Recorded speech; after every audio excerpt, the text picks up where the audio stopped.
ધોરણ 5ની અંદર હિન્દીમાં સ્વાધ્યાય પોથી પૂરવાની છે.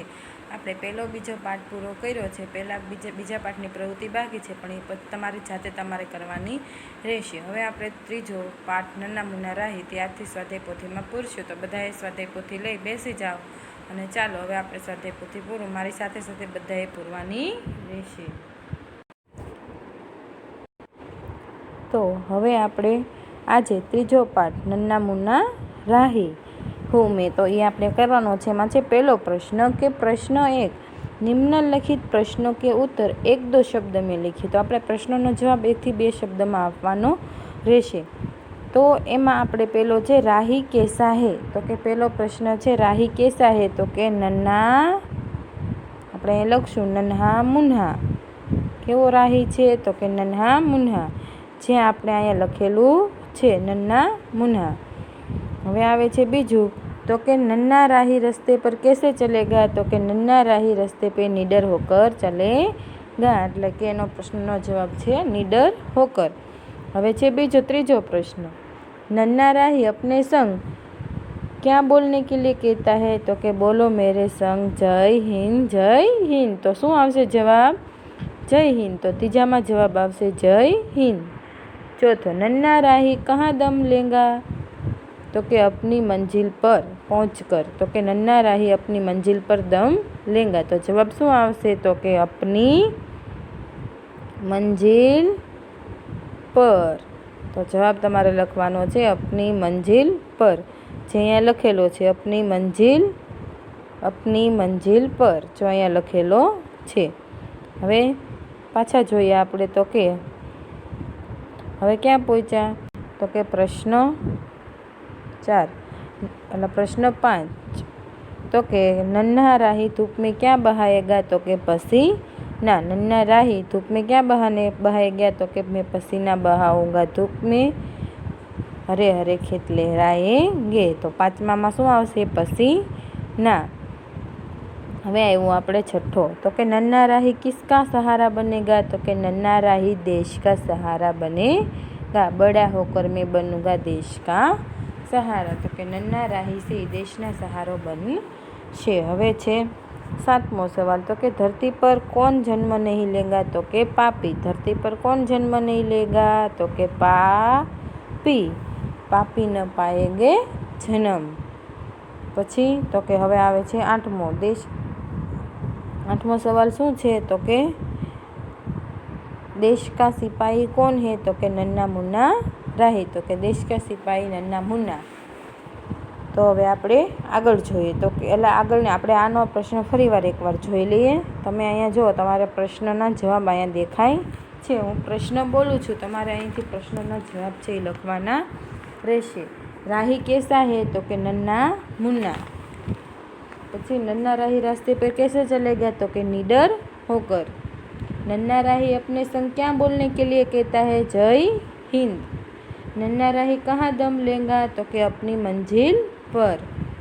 नन्ना राही धूप में क्या बहाएगा. पसीना. नन्ना राही किसका सहारा बनेगा. देश का. धरती पर कौन जन्म नहीं ले पाएंगे. पापी. देश का सिपाही कौन है. तो कि नन्ना मुन्ना. તો આપણો પ્રશ્ન પહેલો છે એ આખો કમ્પ્લીટ થઈ ગયો છે. હવે આપણે પહોંચ્યા પ્રશ્ન 2. તો કે પ્રશ્ન 2માં सही वाक्यांश चुनकर विधानों को पूर्ण कीजिए. तो कि नन्हे मुन्ने राही का नारा क्या है. तो એમાં જવાબ આવશે જય હિન્દ. જે તમારે અહીંયા લખવાનો છે કે જય હિન્દ. નન્ના મુન્ના રાહી છે, નન્ના મુન્ના રાહી દેશના. તો કે એનો નારો શું છે? તો કે બોલો મેરે સંગ જય હિન્દ જય હિન્દ. તો આ એક નારા હે. તો કે નન્ના મુન્ના રાહી ક્યાં આમાંથી શું આવશે? તો કે દેશ કા સિપાહી હે. તો અહીંયા તમારે બધા શું લખવાનું છે? દેશ કા સિપાહી હે. नन्ना मुन्ना राही दुनिया में શું કરશે? તો કે કहीं વિમાન નહીં गिरने देगा કે खून नहीं કે बम. તો કે એમાં આવશે ક. તો કે नन्ना मुन्ना राही दुनिया में कहीं बम नहीं गिरने देगा. જે તમારે અહીંયા લખવાનું છે. नन्हे मुन्ने राही ने शांति की नगरी अपने शहर को कहा, अपनी दुनिया को कि अपने देश को. तो कि अपने देश को कहा है. જે તમારે અહીંયા લખવાનું છે. હવે પ્રશ્ન ફરીવાર એકવાર જોઈએ. नन्ना मुन्ना राही का नारा क्या है. तो कि जय नन्ना मुन्ना राही देश का सिपाही बनेगा। એટલે તમારે અહીંયા આખો બ ઓપ્શન છે એ લખી નાખવાનો છે। नन्ना मुन्ना राही दुनिया में कहीं बम नहीं गिरने देगा। तो અહીંયા શું આવશે ક। नन्ना मुन्ना राही ने शांति की नगरी अपने देश को कहा है ब। તમારે આખું વાક્ય છે એ તમારે અહીંયા લખી નાખવાનું છે। અહીંયા જે મેં ટીક કરાવ્યા બ ક અને બ અને પહેલામાં આવશે ક। તો હવે આપણે પ્રશ્ન 3 છે એ પહોંચ્યા છીએ। तो कि प्रश्न 3 में એવું કીધું છે કે નિમ્નલિખિત પ્રશ્નો के उत्तर एक एक वाक्य में लिखिए। तो प्रश्नનો उत्तर છે એક એક વાક્યમાં દેવાનો છે। तो પહેલું છે એમાં કે धूप में पसीना बहाने से क्या होगा। तो कि धूप में पसीना बहाने से खेत में हरी हरी फसलें लहराएगी। तो તમારે બધાએ લખવાનું છે કે धूप में पसीना बहाने से धूप में पसीना बहाने से खेत में हरी हरी फसलें लहराएगी। हरी हरी फसलें लहराएगी। तो આપણે પ્રશ્ન 1 જોયો અને જવાબ હું એક વાર ફરીવાર બોલી જાઉં છું કે धूप में पसीना बहाने से क्या होगा।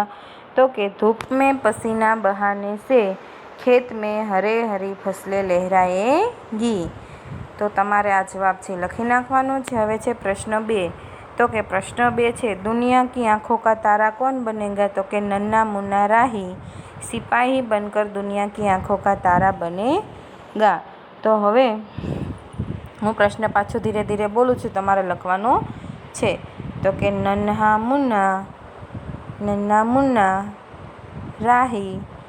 मुन्ना राही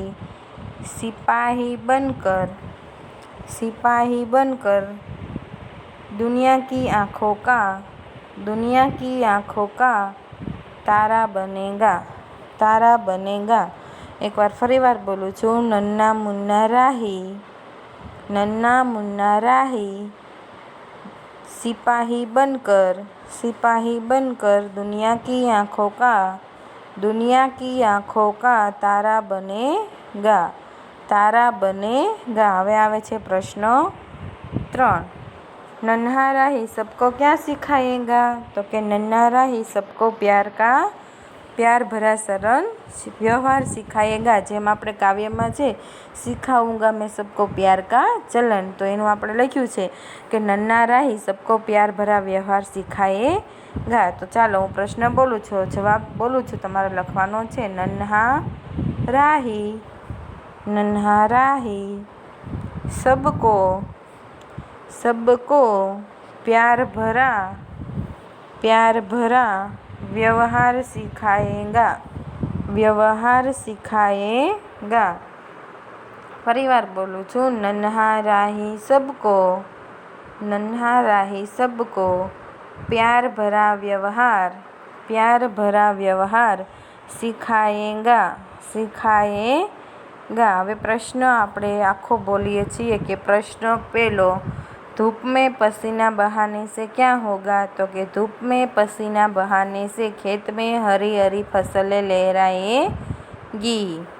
बीजो दुनिया की आंखों का तारा कौन बनेगा। तो कि नन्ना मुन्ना राही सिपाही बनकर दुनिया की आंखों का तारा बनेगा। नन्हा राही सबको क्या सिखाएगा। तो कि नन्हा राही सबको प्यार भरा व्यवहार सिखाएगा। હવે આવે છે પ્રશ્ન 4। बड़े होकर तुम क्या बनने चाहते हो। तो એ તમારે બધાએ લખવાનું છે, કેમ કે બધા મોટા થાવ તમે તો તમે બધા અમુક ડૉક્ટર કે હું ડૉક્ટર બનવા માંગુ, હું સિપાહી બનવા, હું શિક્ષક બનવા, હું પાયલોટ બનવા માંગુ છું। તો જે તમે બનવા માંગો છો એ તમારે અહીંયા લખવાનું છે। દાખલા તરીકે હું લખું છું કે बड़े होकर मैं शिक्षक એટલે કે શિક્ષિકા बनना चाहूँगी। તો તમારે જે તમારે બનવું હોય એ લખવાનું છે। અથવા તો તમારે બધા એમ હોય કે હું बड़े होकर એ બનूंगी वो बनूंगा તો લખવાનું છે। હું અહીંયાથી લખી શકું છું, હું તો મોટી થઈ ગઈ છું એટલે, પણ તમે બધાએ મોટા થઈ ભણી ગણીને શું બનવા માંગો છો। તો કે मैं बड़ा होकर शिक्षक बनना चाहता हूँ, પછી તમે અહીંયા જે બનવા ચાહતા હો એ લખવાનું છે। હવે એનો જવાબ છે કે ક્યું બનના ચાહતે હો, તો તમે મેં એમ કીધું કે હું शिक्षक बनवा मांगू छूँ। तो शू काम हूँ शिक्षक बनवा मांगू छूँ, तो कि बच्चों को अच्छी शिक्षा देकर अच्छे नागरिक बनाना चाहती हूँ, जिससे वो देश की सेवा करे और देश की प्रगति करना सीखे। तो एम हूँ लखी शकूँ छूँ। पछी तमे एम कीधुं होय कि हूँ डॉक्टर बनना चाहता हूँ, तो कि क्यों बनना चाहते हो, तो अहींया जवाब लखी शको कि मैं डॉक्टर इसलिए बनना चाहता हूँ कि मैं हर गरीब व्यक्ति का इलाज कर सकूँ, हर गरीब व्यक्ति की सेवा कर सकूँ। એટલે તમારે અહીંયા બેયમાં તમારી રીતે જવાબ લખવાનો છે। હવે આપણે આગળ જોઈએ। હવે આવે છે નિમ્નલિખિત પ્રશ્નો के उत्तर લખીએ। तो કે ऐसे कार्य बताओ। પહેલો પ્રશ્ન એ છે કે ऐसे कार्य बताओ को जो तुम देश सेवा के लिए करना चाहोगे या करते हो। तो कि मैं किसी से झगड़ा या गाली गलौज करता नहीं करूँगा, मैं किसी से झगड़ा या गाली गलौज नहीं करूँगा। पछी तो कि मैं कूड़ेदान में ही कूड़ा डालूँगा, मैं पानी की बचत करूँगा, मैं अच्छी तरह बिजली बचत करूँगा। पछी तमे हजे लखी शको अहींया नीचे कि मैं अच्छी तरह पढ़ाई करूँगा, मैं जाहिर मिलकत की अच्छी तरह सफाई रखूँगा, मैं उसकी देख रेख रखूँगा। तमे एमां घणा बधा देश माटे करवा मांगो छो, लखी शको कि मैं किसी के साथ झगड़ा नहीं करता, सभी को दोस्त बना के रखूँगा। तो हवे आपणे एटलो प्रश्ननो जवाब छे हूँ અહીંથી લખાવું છું। બીજો તમે એમાં તમારી રીતે ઉમેરી શકો છો। તો કે मैं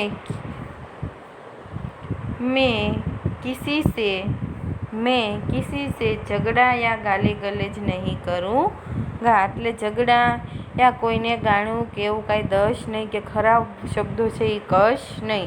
તો કે मैं किसी से झगड़ा या गाली गलौज नहीं करूँगा, मैं कूड़ेदान में ही कूड़ा डालूँगा, मैं कूड़ेदान में ही कूड़ा डालूँगा, मैं पानी की बचत करूँगा, मैं पानी की बचत करूँगा, मैं अच्छी तरह बिजली की बचत करूँगा।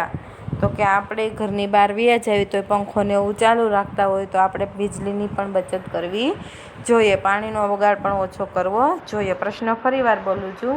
मैं किसी से झगड़ा या गाली गलौज नहीं करूँगा, मैं किसी से झगड़ा या गाली गलौज नहीं करूँगा, मैं कूड़ेदान में ही कूड़ा डालूँगा, मैं कूड़ेदान में ही कूड़ा डालूँगा, मैं पानी की बचत करूँगा, मैं पानी की बचत करूँगा। जो तमे छोकरी छो એટલે એમ લખી શકો કે मैं पानी की बचत करूँगी, मैं अच्छी तरह बिजली की बचत करूँगी, પછી मैं अच्छी तरह पढ़ाई करूँगी ताकि मैं आगे देश की प्रगति करूँ। હવે તમે આ પ્રશ્ન છે તમારે જાતે લખવાનો છે કે અગર तुम सिपाही होते तो क्या करते।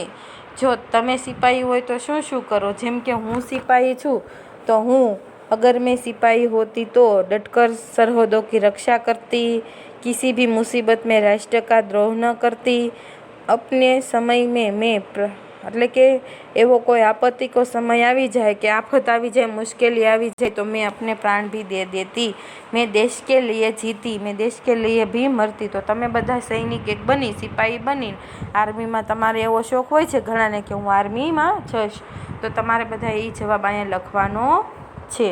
હવે આપણે જોઈએ પ્રશ્ન 3 કે પ્રશ્ન 3માં એવું કીધું છે કે हम अपने राष्ट्रध्वज को तिरंगा कहते हैं, इसके रंगों के अर्थ बताइए। तो कि આપણે રાષ્ટ્રધ્વજ છે એને તિરંગા ક્યું કહેતે હે અને એનો અર્થ શું છે તો તમારે લખવાનો છે। તો કે હું અહીંથી બોલી પછી પાછી ધીમેથી એકવાર બોલી તમને લખાવીશ। हम अपने राष्ट्रध्वज को तिरंगा कहते हैं, हम अपने राष्ट्रध्वज को तिरंगा कहते हैं क्योंकि इसमें 3 रंग है, क्योंकि इसमें 3 रंग है, केसरिया, सफ़ेद और हरा। केसरिया रंग वीरता और बलिदान का, केसरिया रंग वीरता और बलिदान का, सफ़ेद रंग शांति का और हरा रंग हरियाली और समृद्धि का होता है। तो હવે હું બોલું છું તમારે લખવાનું છે। तो कि हम अपने राष्ट्रध्वज को तिरंगा कहते हैं। हम अपने राष्ट्रध्वज को तिरंगा कहते हैं क्योंकि इसमें 3 रंग है। क्योंकि इसमें 3 रंग है। क्योंकि इसमें 3 रंग है। केसरिया, सफ़ेद और हरा। केसरिया, सफ़ेद और हरा। केसरिया रंग वीरता और बलिदान का है। केसरिया रंग वीरता और बलिदान का। पछी सफ़ेद रंग शांति का। सफ़ेद रंग शांति का और हरा रंग हरियाली और समृद्धि का है। हरा रंग हरियाली और समृद्धि का प्रतीक है। तो आ प्रश्न हजे एक बार बोलूँ छूँ। हम अपने राष्ट्रध्वज को तिरंगा कहते हैं क्योंकि इसमें 3 रंग है। केसरिया, सफ़ेद और हरा। केसरिया रंग वीरता और बलिदान का। सफ़ेद रंग शांति का और हरा रंग हरियाली और समृद्धि का प्रतीक है। तो हवे छे प्रश्न 5। निम्नलिखित शब्दों के विरुद्धार्थी शब्द लिखिए। तो के जीना तो शुं आवशे? मरना। तमारे बधाए लखवानुं छे मरना। धूप तो छाव। धूप तो छाव। ऊंचा तो नीचा, आगे पीछे। धरती तो आकाश। शांति तो अशांति। अने दाया तो बाया।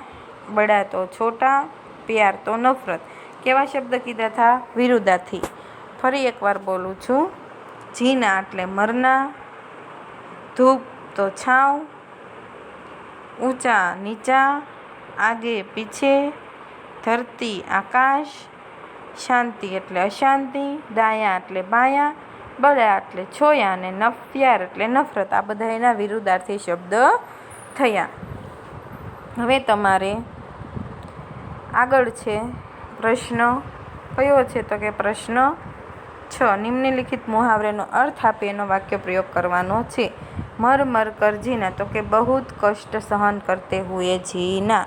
एनो अर्थ थाय छे, लखो बधा, बहुत कष्ट सहन करते हुए जीना। बहुत कष्ट सहन करते हुए जीना। तो एनु वाक्य थाय छे कि देशभक्त हर राह पर मर मर कर जीता है। देशभक्त हर राह पर मर मर कर जीता है। तो हवे आपणे जोईए छीए बीजो तो के दम लेना तो आराम करना। एनो अर्थ शुं थाय मुहावरेनो? दम लेना एनो आराम करना। तो के मैं मंजिल से पहले दम नहीं लूँगा। मैं मंजिल से पहले दम नहीं लूँगा। तमे आनी जग्याए कोई पण वाक्य बनावीने लखी शको छो। हवे दाखला तरीके तीजू छे पसीना बहाना तो के कड़ी मेहनत करना। तो के मैं फसलें लहराने के लिए पसीना बहाऊंगा। मनु वाक्य एवुं पण थाय। पछी बीजું वाक्य थाय कि मैं पसीना बहा के हरे हरे खेत लहराऊंगा। मैं पसीना बहाकर मैं पसीना बहाकर अपने देश की सेवा करूँगा। એટલે તમારે અહીંયા વાક્ય જાતે બનાવવાનું છે। વાક્ય ઘણા બધા થાય છે। આમાં પણ વાક્ય તમે જાતે બનાવી શકો છો। આંખો કા તારા, હવે ચોથું આવે છે આંખો કા તારા, તો શું આવશે? बहुत प्यारा। बहुत प्यारा। मैं अपनी माँ का आँखों का तारा बनूँगा। मैं अपनी माँ की आँखों का तारा बनूँगा। तो आनी जगह तमे एम पण लखी शको कि हर बच्चा अपनी माँ की आँखों का तारा होता है। वाक्य तमे तमारी जाते बनावी शको छो, पण अर्थपूर्ण वाक्य होवुं जोईए। हवे आवे छे प्रश्न 7। तो प्रश्न 7 में एवुं कीधुं छे कि उदाहरण के अनुसार निम्नलिखित वर्ण से शुरू होने वाले अधिक से अधिक शब्द बनाए। तो मैं दाखला तरीके अहींया ध आप्यो थो। शुं आप्युं छे? ध। तो के धूप, धरती, धन, धोना, पछी धन धन, पछी तमे आगळ ने आगळ तमारी मनमा जे शब्द होय छे लखी शको छो। हवे छे क। तो के कमल, कोयल, कागज, कूह, पछी तमने जे शब्द याद होय तमे लखी शको છો. હવે આવે છે મ, તો કે મંજિલ, માતા, માન, મોર, પછી મુझे, એમ તમે આગળ ને આગળ શબ્દ અહીંયા લખી શકો છો. હવે છે દ, દાહિના, દયા, દીન, દાન, દો, પછી તમે દ્વાર, એમ આગળ ને આગળ જેટલા શબ્દ તમારી જાતે બનાવી શકો એટલા શબ્દ લખવાના છે. આ બધું તમારે સ્વાધ્યાય પોથીમાં એકવાર પૂરી લેવાનું છે. પ્રશ્ન 4, પ્રશ્ન 5 અને પ્રશ્ન 3, 2 છે એ તમારે હોમવર્કમાં સ્વાધ્યાય પોથીમાં પૂરવાનું છે. અને સ્વાધ્યાય પોથીના ફોટા પાડી ક્લાસ ટીચરના વોટ્સઅપ નંબર સેન્ડ કરી દેવાનું છે. અને તમારે પ્રશ્ન 5, 6 અને 7 એકવાર રફ નોટમાં લખી પણ ફોટા પાડી મોકલી દેવાનું છે. તો હવે મળીશું આપણે આવતા લેક્ચરમાં. ત્યાં સુધી આવજો.